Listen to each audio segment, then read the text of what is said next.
strategies for enhancement in food production। ये कोशिश रहेगी, प्रयास रहेगा, तरीके ढूंढेंगे कि फूड प्रोडक्शन को कैसे बढ़ाया जाए, इंक्रीज किया जाए। तो चैप्टर आपकी ही बैकग्राउंड से रिलेटेड है, सिंपल चैप्टर है, तो ज्यादा कोई इसमें डिफिकल्ट नहीं है। फिर भी कुछ टेक्निकल जो पॉइंट्स हम जरा डिस्कस करेंगे। फूड प्रोडक्शन को एनहांस करने की जरूरत सभी जानते हैं। इंक्रीजिंग पॉपुलेशन, फूड की प्रोडक्शन जो है, फूड की जो डिमांड है वो ज्यादा है। किस तरीके से हम सेल्फ डिपेंडेंट हो रहे हैं फूड पर, बल्कि भेजने के उसमें हो रहे हैं। तो different types of revolutions, green revolution, blue revolution, आप कुछ एस्पेक्ट्स को टच करेंगे इस टॉपिक में। ग्रीन रेवोल्यूशन क्या है, ब्लू रेवोल्यूशन क्या है, व्हाइट रेवोल्यूशन इवन, इस सभी रेवोल्यूशंस को हम कुछ डिस्कस करेंगे। और डिस्कस करेंगे कि हमारे पास जो फूड एनिमल्स हैं, फॉर एग्जाम्पल डेयरी फार्मिंग, आपको डिफिकल्ट नहीं है डेयरी फार्मिंग। इसके लिए कुछ ज्यादा आपको ब्रेन पर ज्यादा लोड नहीं डालना पड़ेगा। डेयरी सभी रूरल बैकग्राउंड से काफी कुछ हैं, तो जानते हैं कि डेयरी में क्या क्या पालन किया जाता है ताकि फूड प्रोडक्शन इंक्रीज हो। एनिमल्स के बारे में पोल्ट्री फार्मिंग, पोल्ट्री फार्मिंग को डिस्कस करेंगे। Bee keeping,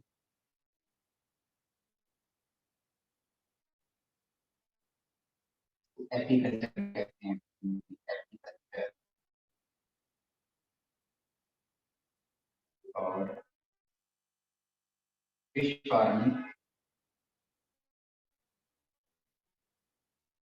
pisciculture.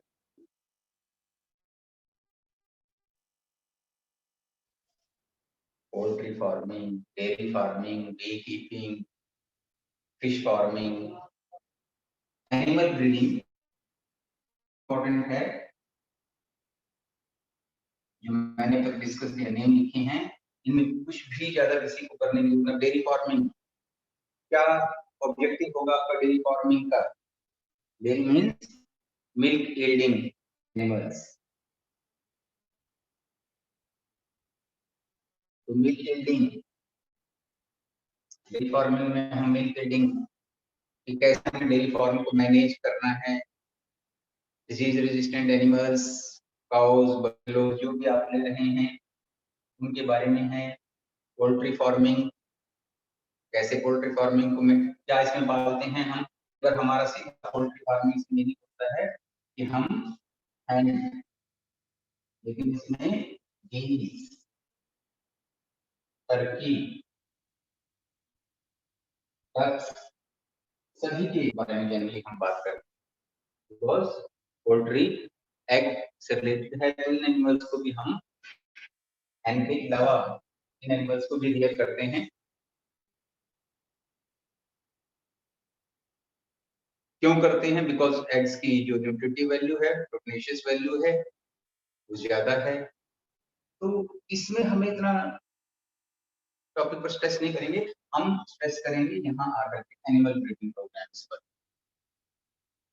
B keeping, इसलिए बी कीपिंग या एपीकल्चर किया जा रहा है, और हनी एंड वैक्स।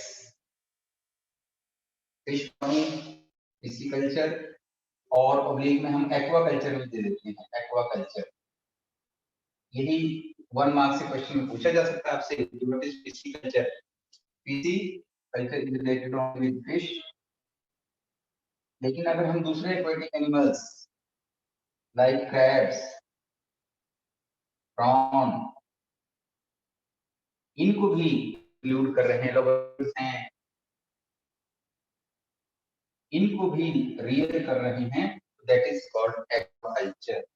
तो कोई भी क्वेश्चन इंपॉर्टेंट मेरे को नजर नहीं आ रहा है एक्सेप्ट कि टेक्निकली बीइंग को क्या कहते हैं, एग्रीकल्चर, फिश फार्मिंग को फिशिकल्चर, या फिर फिशिकल्चर में आपको क्वेश्चन दे सकते हैं कि एडिबल फिश कौन सी हैं, एडिबल फिश, ये नोट कर लें आप। Edible fish both fresh water भी हैं, एडिबल फिश हैं एंड मैराइन एडिबल फिश। दोनों को आप लर्न करने की कोशिश करेंगे कि कौन सी फिश एडिबल हैं,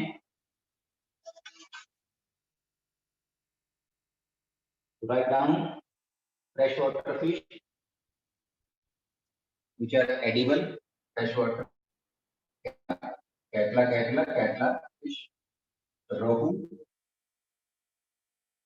catla and rohu, these are two very important fish, common carp।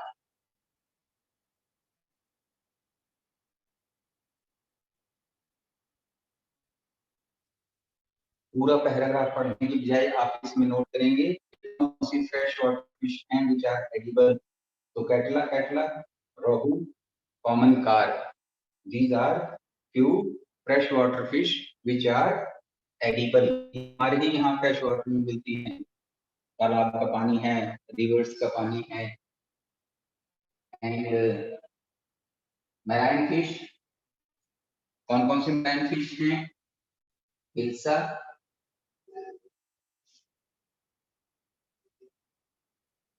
Mackerel,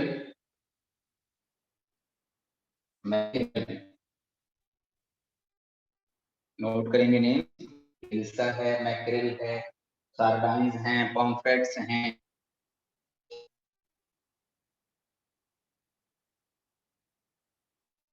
and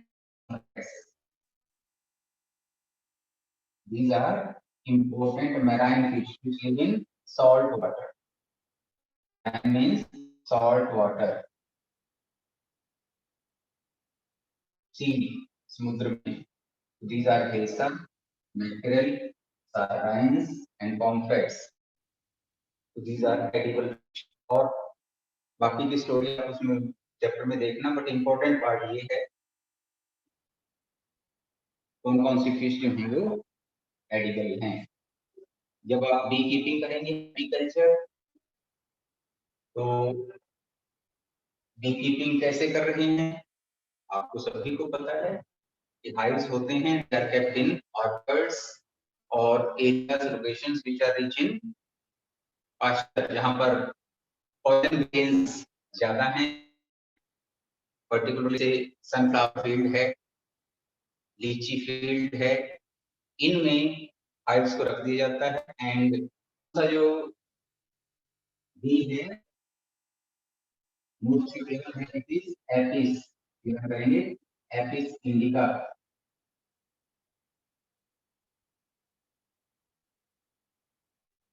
recommended variety for beekeeping, Apis indica, क्योंकि ये लेस स्टिंग करती है और इजी टू हैंडल है, इसलिए एपिस इंडिका को ज्यादा प्रेफर करते हैं।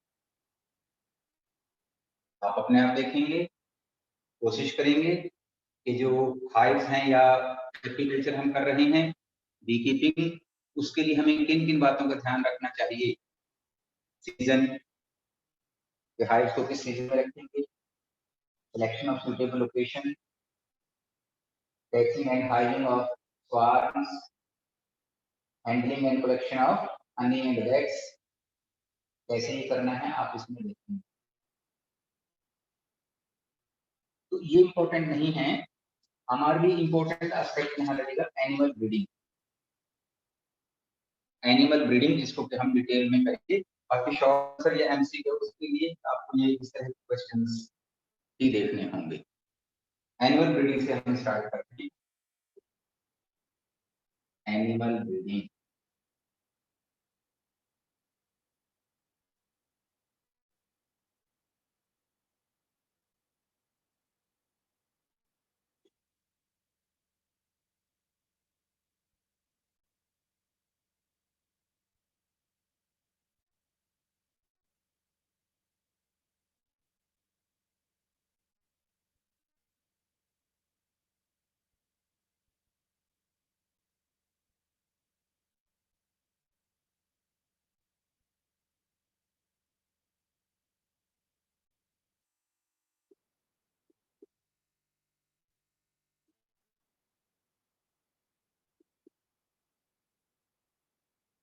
एनिमल ब्रीडिंग प्रोग्राम्स कि किस तरीके से एनिमल्स में रिप्रोडक्शन ब्रीडिंग कराई जाए to gate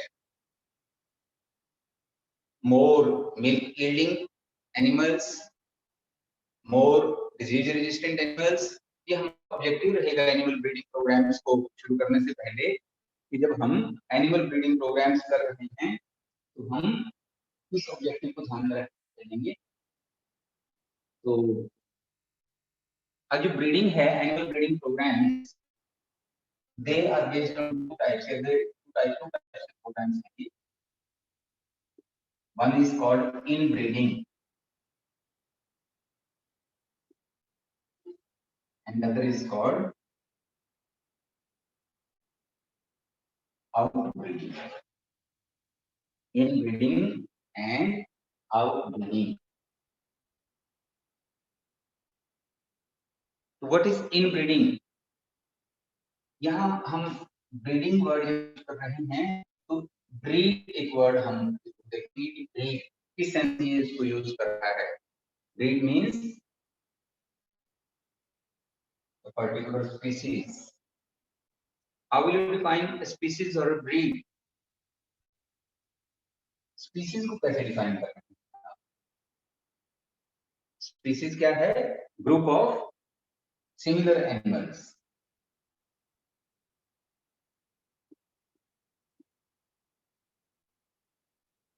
Group of similar animals identical which can freely which interbreed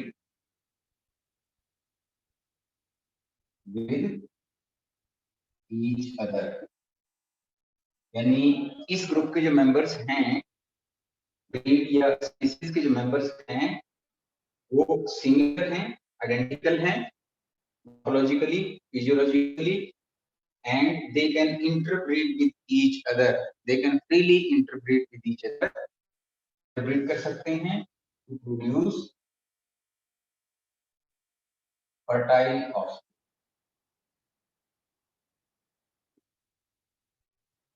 What do you mean by fertile offspring? अगर इन ब्रीडिंग से जो एनिमल पैदा होगा, जो प्रोजेनी पैदा होगी, वो प्रोजेनी भी फर्टाइल होगी। फर्टाइल मींस उससे भी आगे यंग वंस पैदा हो सकते हैं। जो ऐसा होता है it is possible only in similar species. एक ही स्पीसीज के बीच में ऐसा होता है कि फर्टाइल ऑफस्प्रिंग बनती है। कभी कभी दो डिफरेंट स्पीसीज के बीच में भी प्रोजेनी तो पैदा होती है बट दैट इज फर्टाइल। वो फर्टाइल है तब हम उसको स्पीसीज नहीं कहेंगे। That is not called as a species. No, species तो सिमिलर एनिमल्स का ग्रुप है जो इंटरब्रीड कर रहे हैं, प्रोड्यूस कर रहे हैं फर्टाइल ऑफस्प्रिंग। अगर ये ऑफस्प्रिंग पैदा तो हो गई है बट इट इज इनफर्टाइल, ये आगे प्रोजेनी पैदा करने में सक्षम नहीं है, then it is not a species. Example बहुत कॉमन आपके पास म्यूल होता है which is product of two different. Mule को हम स्पीसीज नहीं कहेंगे। म्यूल क्या है? Mule product of two different species. कौन सी हैं ये? Ass and male, you can say female horse and male ass. इनके क्रॉस से जो प्रोजेनी बन रही है that is mule, but mule can not be considered as a species, not a species, क्योंकि म्यूल्स जो हैं वो स्टेराइल होते हैं, वो फर्टाइल नहीं होते। तो बार बार यहाँ पर एक वर्ड ब्रीड यूज किया जाएगा, ब्रीड ब्रीड ब्रीड। तो डोंट गेट कंफ्यूज कि ब्रीड क्या कह रहा है। ये ब्रीड एक प्रोजेनी ग्रुप है जो सिमिलर यानी एक ही स्पीसीज से बनते हैं। ये इनब्रीडिंग क्या है? अगर ब्रीड आपको स्पीसीज क्लियर हो गया है देन हम डिस्कस करते हैं इनब्रीडिंग। और इनब्रीडिंग को कोरिलेट करेंगे होमोजाइगोसिस से। इसमें तीन बातें हम देखेंगे। इनब्रीडिंग की डिफाइंड डेफिनेशन क्या है, इनब्रीडिंग से कैसे होमोजाइगोसिटी इंक्रीज हो रही है,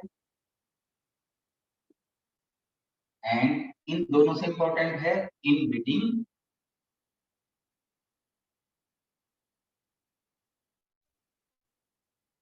डिप्रेशन। ये सबसे ज्यादा इंपॉर्टेंट है, चाहे 1 मार्क्स के लिए ही है, but inbreeding depression is more important है।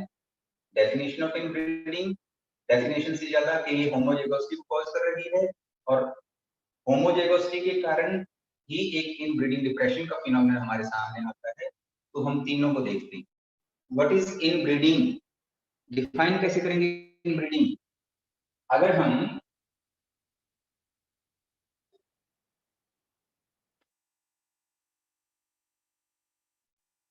एक क्लोजली रिलेटेड ब्रीड है, स्पीशीज है, क्लोजली रिलेटेड ब्रीड है, मींस वो एक ही टाइप के एंसेस्टर्स से बन रहे हैं, उनके बीच में क्रॉस करा रहे हैं, cross between closely related animals which are close for 4 to 6 generations, कई generations तक वो close में हैं।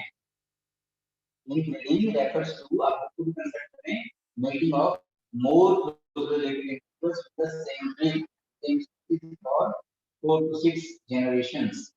तो इसके लिए करते हैं superior males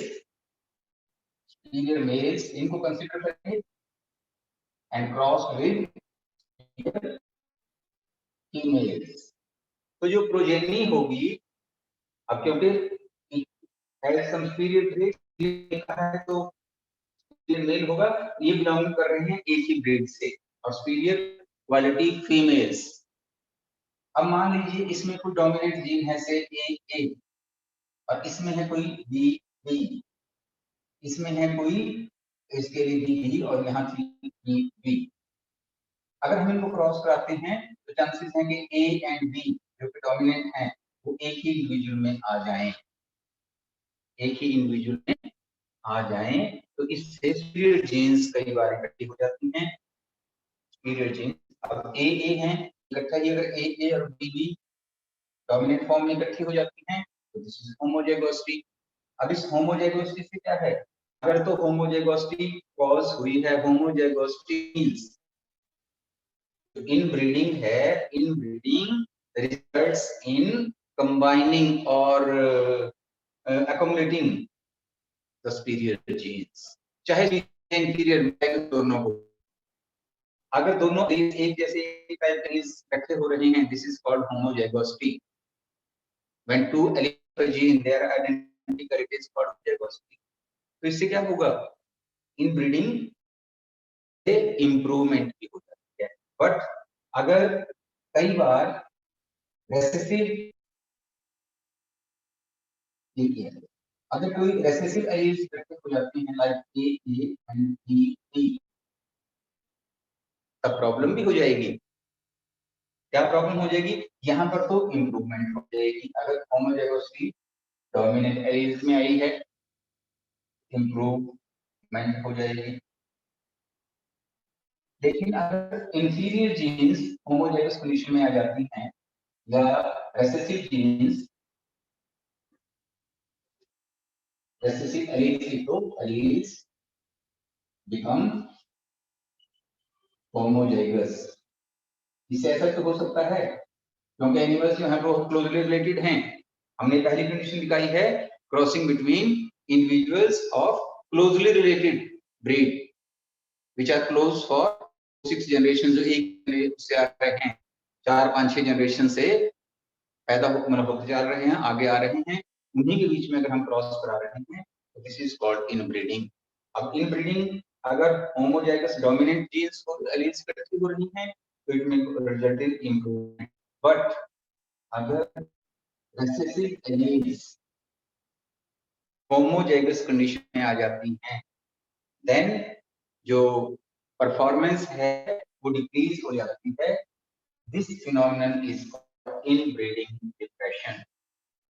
इसको क्या कहते हैं, inbreeding depression. It is more important. Inbreeding means definition आप देंगे, mating of more close related to the same breed for 4 to 6 generations। उनको हम जो क्लोजली रिलेटेड इंडिविजुअल्स थे उनको एक जनरेशन के लिए ब्रीड किया, इनसे जो पैदा हुए फिर उनको आपस में ही ब्रीड कराया, फिर थर्ड जनरेशन के लिए, फिर फोर्थ जनरेशन के लिए, 5 6 4 5 6 जनरेशन के लिए अगर हम इनको आपस में ही ब्रीडिंग क्रॉसिंग कराते जाएंगे तो क्या होगा, इनके सुपीरियर जीन्स या इनमें जो आइडेंटिकल एलील्स हैं वो इकट्ठे हो जाएंगे and it will result in homozygosity. इससे इन ब्रीडिंग से होमोजाइगोसिटी इंक्रीज होती है।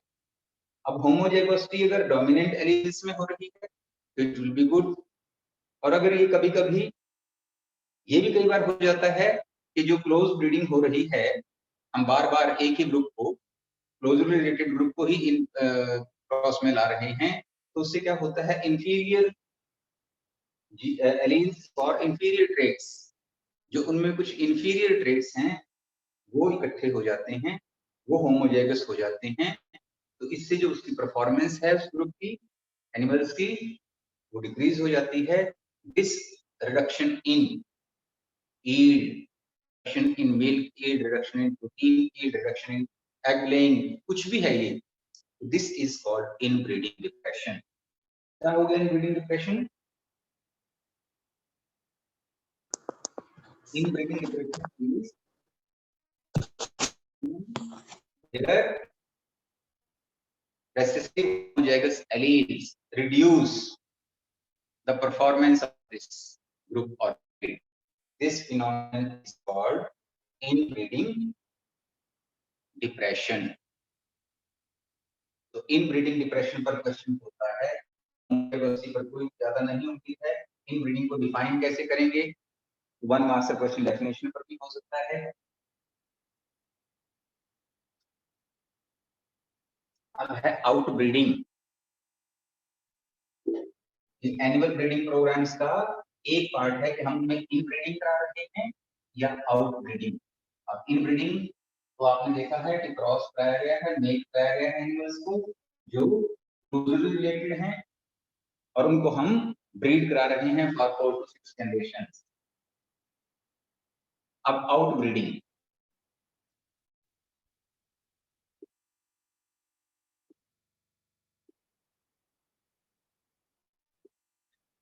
इनब्रीडिंग में आपने क्लोजली रिलेटेड एनिमल्स को लिया था,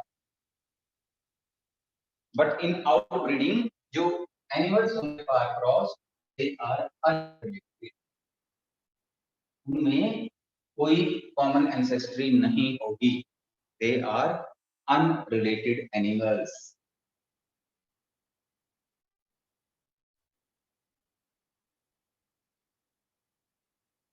तो अब यहाँ पर जो ब्रीड है, ब्रीड मीन्स अनरिलेटेड हैं, उनके बीच में मीटिंग हम करा रहे हैं, मीटिंग अनरिलेटेड एनिमल्स।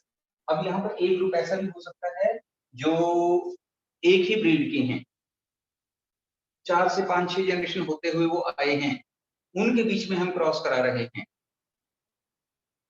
या फिर दो बिल्कुल अलग अलग डिफरेंट ब्रीड्स हैं, दोनों ही डिफरेंट ब्रीड्स हैं, उनके बीच में हम क्रॉस करा रहे हैं या उनको हम मेट करा रहे हैं, दिस इज कॉल्ड आउटब्रीडिंग।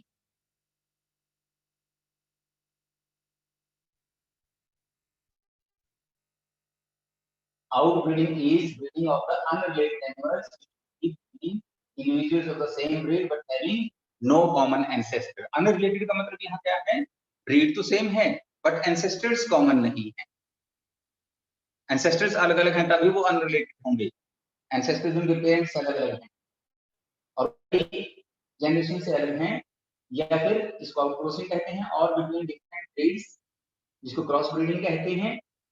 अब इसके लिए हम दो एस्पेक्ट्स को फिर टच करेंगे, out crossing and cross breeding. इसको हम दो हेडिंग्स में स्टडी करते हैं, out crossing and cross breeding. इन दोनों में भी ये बहुत इंपॉर्टेंट है, क्रॉस ब्रीडिंग, आउट क्रॉसिंग इतना इंपॉर्टेंट नहीं है। What do you mean by out crossing?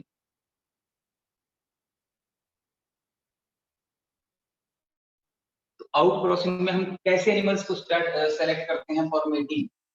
ये क्या है? मेटिंग मीन्स एक सेक्सुअल रिप्रोडक्शन का पार्ट का प्रोसेस है, ये प्रोसीजर है ये।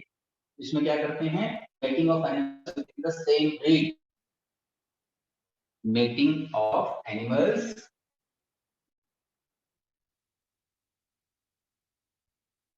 ऑफ सेम ब्रीड,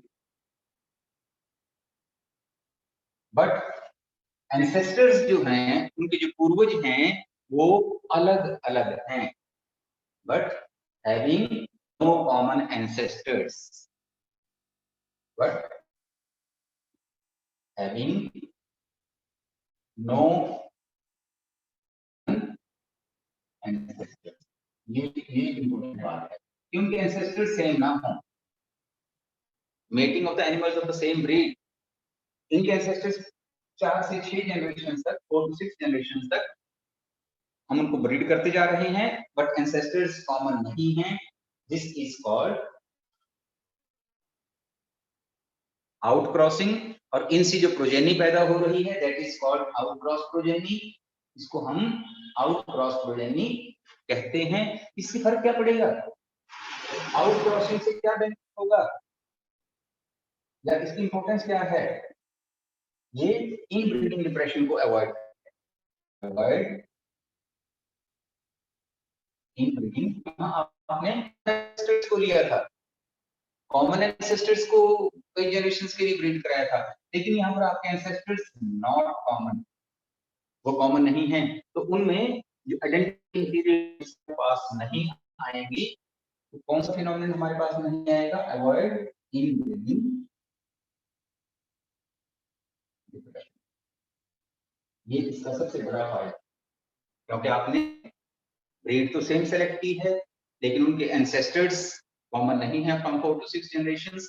इससे क्या होगा? जो इंफीरियर ट्रेट्स हैं, जीन्स और एलील्स और inferior traits not come together, वो पास नहीं आएंगी, होमोजेगस नहीं होंगी, एंड इनब्रीडिंग डिप्रेशन नहीं होगा। आउट क्रॉसिंग, ये ध्यान में रखेंगे। Then cross breeding.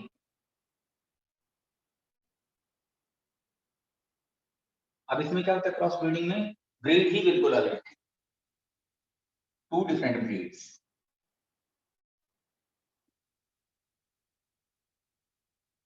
ब्रीड का मतलब ब्रीड एक ग्रुप हो गया, एक स्पीसीज का एक ग्रुप हो गया जो एक पेरेंट से बना है, वो एक ब्रीड है। एक और ब्रीड है जो डिफरेंट पेरेंट से बना है, इन एक ब्रीड हो गया, है 2 different breeds they are cross, उनको क्रॉस कराया जा रहा है। स्पीसीज नहीं हो रही है, स्पीसीज तो सेम रहेगी, लेकिन ब्रीड अलग हो रही है। क्या होगा? इससे क्या होगा? हमने डिफरेंट क्रॉस कराया है, तो जो दोनों के स्पीसीज ट्रेट्स होंगे दे विल कम टुगेदर। हम क्रॉस ब्रीडिंग कराते हैं, मेल्स और फीमेल्स बुल्स को सेलेक्ट करते हैं। मान लीजिए मेल में कुछ क्वालिटीज हैं ए ए, और इसमें दूसरी है बी बी। तो जो दूसरा हमने सेलेक्ट किया है वो B B, and it is A A. हम इनको क्रॉस करा रहे हैं, गैमेट बना रहे हैं, ए बी, और यहाँ पे बी ए। अब क्या होगा? ए भी करिए, बी डी भी करिए, इनको भी सेपरेट कर दीजिए।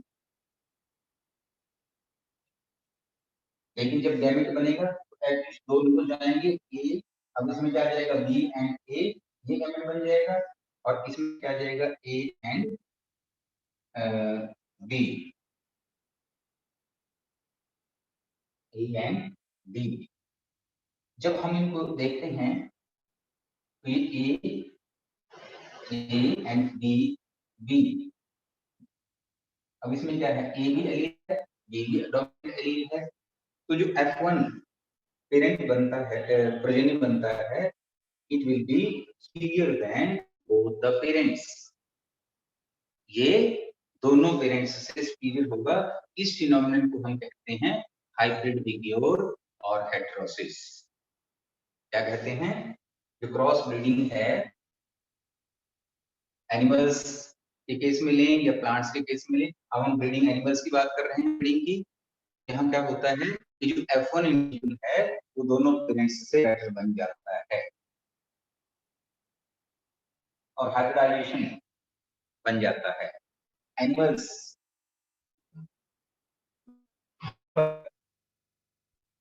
क्रॉस ब्रीडिंग में हमने दो डिफरेंट ब्रीड्स को क्रॉस कराया है, जो अलग अलग ब्रीड्स थी उनको क्रॉस कराया है और नया एक ग्रुप हमें मिला है जिसमें दोनों ब्रीड्स के डिजायरेबल क्वालिटीज आ गई हैं। दोनों ब्रीड की डिफरेंट क्वालिटीज या इंपॉर्टेंट क्वालिटीज इकट्ठी हो जाती हैं।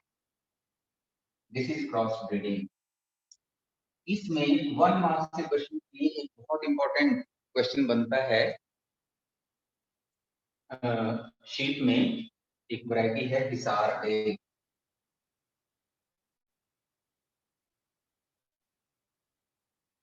हिसार डेल इसको अंडरलाइन में, हिसार डेल।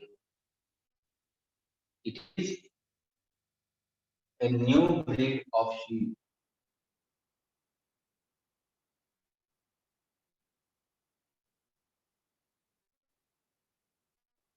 कैसे बनाई गई है? Hisar dale is a new breed of sheep produced by cross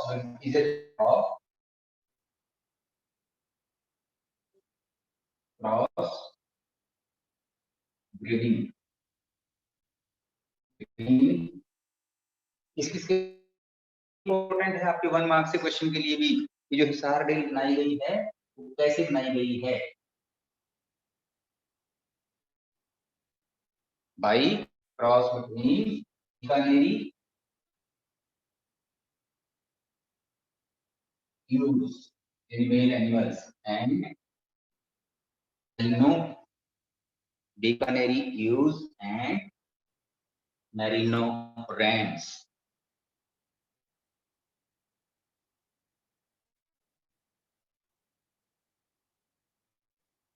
male and female. ये बीकानेरी ब्रीड है और ये मैरिनो हैंस मेल्स। इनके क्रॉस से एक नई वैरायटी बनी है, नई ब्रीड बनी है। Name of this breed is Hisar dale and ये कहाँ बनाई गई है? पंजाब। ये बहुत इंपॉर्टेंट क्वेश्चन है कि Hisar dale name the new breed produced by cross breeding between Bikaneri ewes and मैनो रैम्स इन पंजाब। इनसे इनके क्रॉस ब्रीडिंग से जो नई वैरायटी बनी है that is called Hisar dale.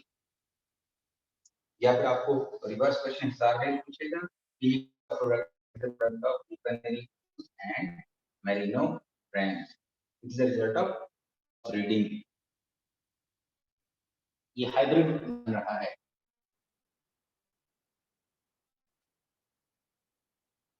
इसको अंडरलाइन करके लागू करना।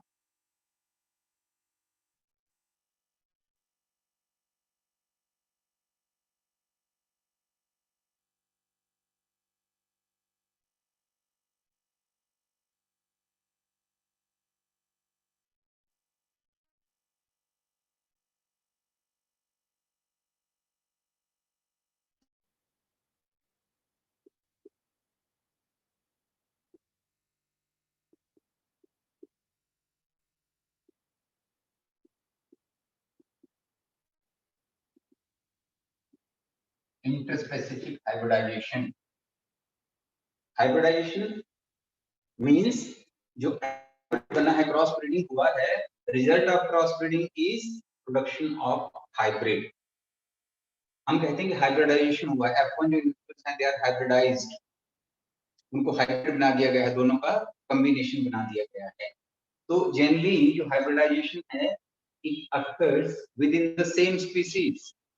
एक ही स्पीसीज के मेंबर्स में हम ब्रीडिंग हाइब्रिडाइजेशन कराते हैं क्योंकि ब्रीड अलग अलग है। ब्रीड मींस जो जिस ग्रुप से वो बन के आए हैं वो अलग अलग है, लेकिन कभी कभी इंटरस्पेसिफिक भी बन जाते हैं। इंटर मींस हाइब्रिडाइजेशन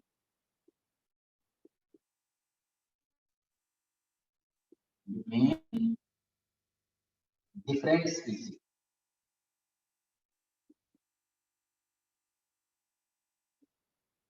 अब इंटरस्पेसिफिक है, इंटर मींस अलग अलग, दो स्पीसीज के hybridisation,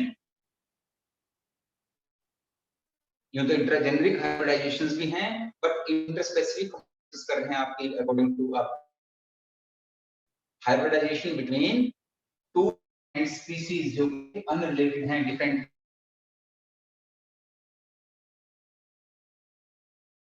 mule, mule is interspecific hybrid. जो म्यूल है वो इंटरस्पेसिफिक हाइब्रिड है। It is a product of two different species. मैंने अभी आपको बताया था male ass and female horse. ऐसे ही हिन्नी अगर रिवर्स कर दिए जाए, पेरेंट्स मेल हॉर्स ले लिए जाए और फीमेल एस लिया जाए तो हिन्नी, टाइजियन, लाइजियन, ऐसे कई हाइब्रिड्स लाने की कोशिश की गई है। तो इंटरस्पेसिफिक हाइब्रिडाइजेशन में आप म्यूल को ले सकते हैं। अब यहाँ म्यूल में क्या हुआ है, superior factors, superior factors of different species combined, उनको combine, superior factors of two different species are combined in interspecific hybridization. Interspecific hybridization काफी इंपॉर्टेंट होता है। ये खुद म्यूल स्टेराइल है, but better than both the parents, दोनों parents से specially adapted for hilly areas, वहां पर ट्रांसपोर्टेशन के लिए इसको यूज किया जाता है, better than to parents.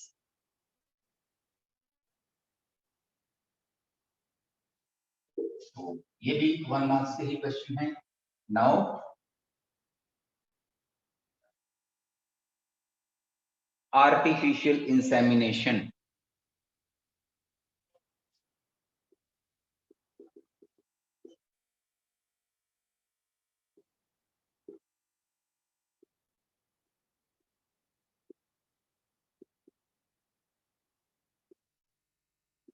What is artificial insemination, और शॉर्ट में AI।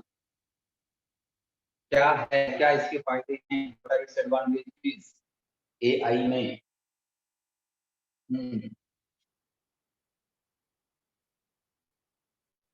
तो ये जो एक्सपेरिमेंट्स हैं हमारे, कंट्रोल्ड ब्रीडिंग एक्सपेरिमेंट्स,